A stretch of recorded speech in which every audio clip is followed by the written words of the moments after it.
अगर आप लड़ेंगे नहीं, आप जीतेंगे नहीं। और अगर आप लड़ना चाहते हो, आपको आपके पाप से और शरीर के कामों से आजाद होना पड़ेगा। जब जब आप अपनी बुलाहट के अनुसार लड़ेंगे, वो व्यभिचार हो सकता है जिससे आपकी लड़ाई हो, गंदा देखना हो सकता है जो आपकी कमजोरी हो, टीवी हो सकता है, झूठ बोलना हो सकता है, पैसा हो सकता है, चोरी हो सकता है, गंदगी हो सकता है, गंदे दोस्त हो सकते हैं। ये आपकी रुकावट है लड़ने में, ये आपको इनइफेक्टिव, ये आपको ऐसा हथियार बनाती जो थोथ है जिसकी धार कमजोर है। और जब धार कमजोर होगी, पेड़ कटने में टाइम लगेगा, जोर ज्यादा लगेगा, जो काम दूसरा बंदा आराम से कर रहा है वो आपको हैवी लगेगा। आप कुछ पापों के ऊपर फतह पा लेंगे, परमेश्वर कुछ ब्लेसिंग्स, चर्च ग्रोथ, ऐसी चीजें जो लोग मांगते मिलती नहीं, आपकी लाइफ में रिलीज करता है उनको। वो फाइनेंशियल ब्लेसिंग हो, वो कोई भी ब्लेसिंग क्यों ना हो, जब जब आप परमेश्वर की ओर बढ़ेंगे और अपने पाप के ऊपर फतह पाएंगे, वो आपकी लाइफ में आने वाली हैं। कुछ ब्लेसिंग्स ऐसी हैं, जब तक आप अपने पापों के ऊपर फतह नहीं पाते, वो आपकी लाइफ में एंटर नहीं करती। हालेलुया।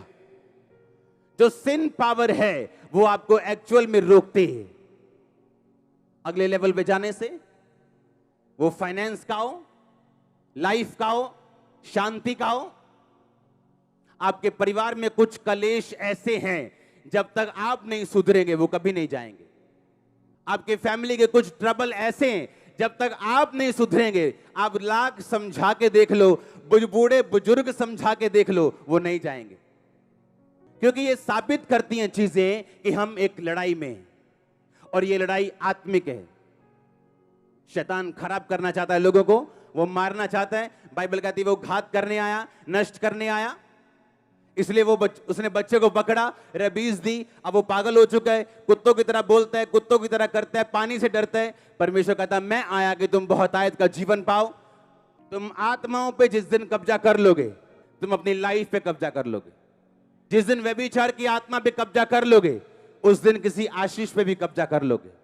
जिस दिन चोरी की आत्मा पे कब्जा कर लोगे, उस दिन आशीष के ऊपर भी कब्जा कर लोगे। जब मुझे मालूम पड़ता है ये फलाना व्यभिचार में, ये वाला वर्कर व्यभिचार में, मुझे हंसी आती। मैंने कहा क्या कर रहे हो तुम अपना नुकसान कर रहे हो, तुम्हें मालूम नहीं, अभी तुम्हें बाद में मालूम होगा।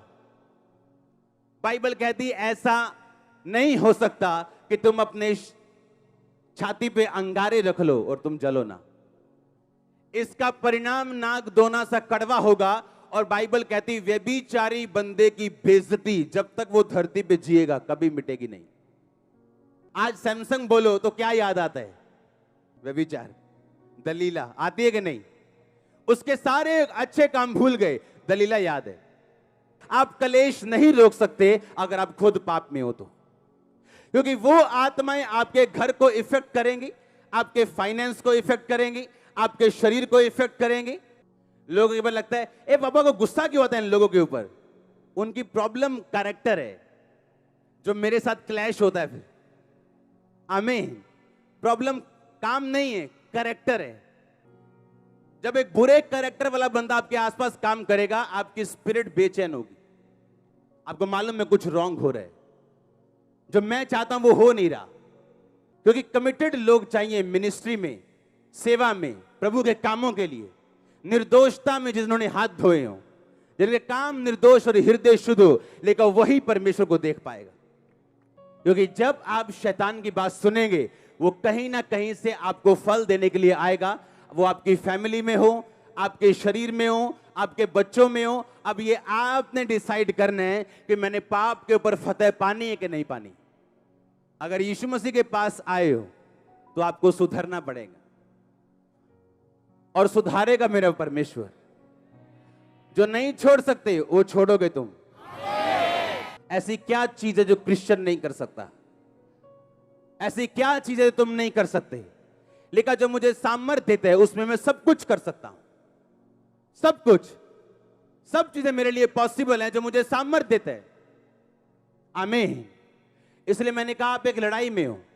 अब परमेश्वर आप पे थोपता नहीं लड़ाई को, आप करना चाहते हो आप पाप को जीतोगे। आपको मालूम है ये मेरी फाइट है, ये मसीह मेरी लड़ाई है, मैंने प्रार्थना में बैठना है, मैंने फास्टिंग में बैठना है, मैंने पाप के ऊपर फतह प्राप्त करनी, मैंने पाप के ऊपर पूरी तरह से कब्जा करना है। ये शरीर पाप के लिए नहीं, परमेश्वर के लिए होगा।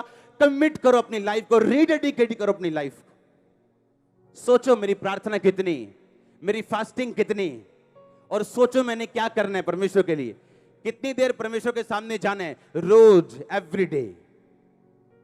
आप देखेंगे फतह पाते हुए अपने आप को। आपके बच्चे आपको गुड न्यूज देंगे। आमीन। ऊंचा मसाब का